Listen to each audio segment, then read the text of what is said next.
I hope you're fine and doing well. In this video, I will explain you about the sound and speaker problem in your device Samsung S22 and S22 Plus. Before starting, if you're new to my channel, do subscribe and press the bell icon. So now let's move to the video.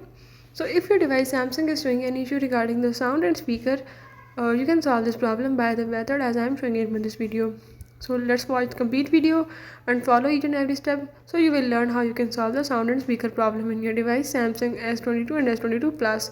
So let's watch the video.